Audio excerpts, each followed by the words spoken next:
Hello दोस्तों, नमस्कार। स्वागत है आपका फिर से नए वीडियो में। दोस्तों आज की वीडियो में हम देखने वाले हैं संयुक्त परिवार की क्या विशेषताएं हैं, यानी दोस्तों संयुक्त परिवार की प्रमुख विशेषताएं या लक्षण लिखिए। तो चलिए दोस्तों देख लेते हैं। दोस्तों संयुक्त परिवार की परिभाषाओं के आधार पर इसकी कुछ विशेषताएं स्पष्ट होती हैं जो निम्नलिखित हैं। सबसे पहली जो विशेषता है वो है बड़ा आकार। दोस्तों संयुक्त परिवार की सर्वप्रथम विशेषता यह है कि एकाकी परिवार की अपेक्षा इसका बड़ा होना, संयुक्त परिवार का आकार बड़ा होना स्वाभाविक ही है, क्योंकि इसमें अनेक पीढ़ियों के लोग इकट्ठे होकर रहते हैं। एक संयुक्त परिवार में सामान्यतः 3 से 4 पीढ़ी के भी सभी रक्त संबंधी और विवाह के द्वारा सम्मिलित होने वाले सदस्य रहते हैं।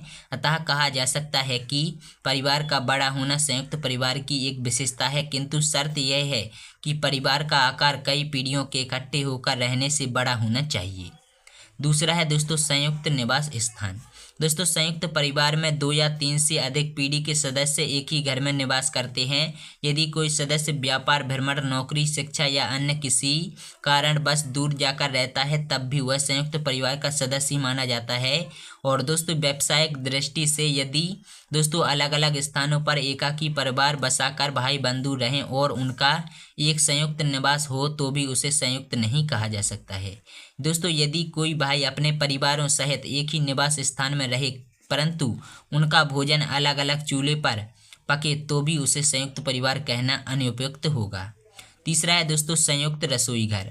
दोस्तों संयुक्त परिवार की एक प्रमुख विशेषता संयुक्त रसोई घर या एक ही चूल्हा है। दोस्तों संयुक्त परिवार में जितने भी लोग रहते हैं उन सब का भोजन एक साथ ही एक चूल्हे पर पकता है। दोस्तों चूल्हा एक होने से संयुक्त परिवार में यज्ञ, श्रद्धा, धर्म, कर्म आदि भी एक साथ ही किए जाते हैं।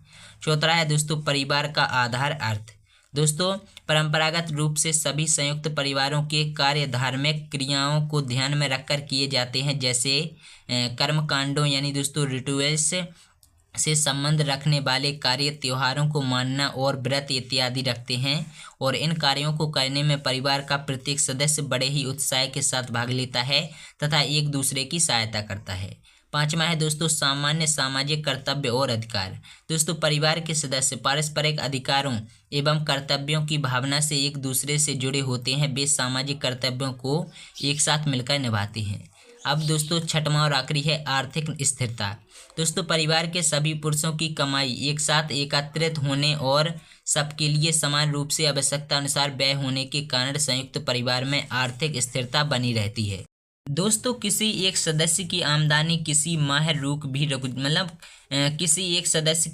किसी माह रुक भी जाए तो परिवार के सामान्य कोष पर अधिक प्रभाव नहीं पड़ता। तो दोस्तों आशा करता हूँ आप लोगों को वीडियो पसंद आए। अगर वीडियो पसंद आए तो वीडियो को लाइक और शेयर करना, चैनल को सब्सक्राइब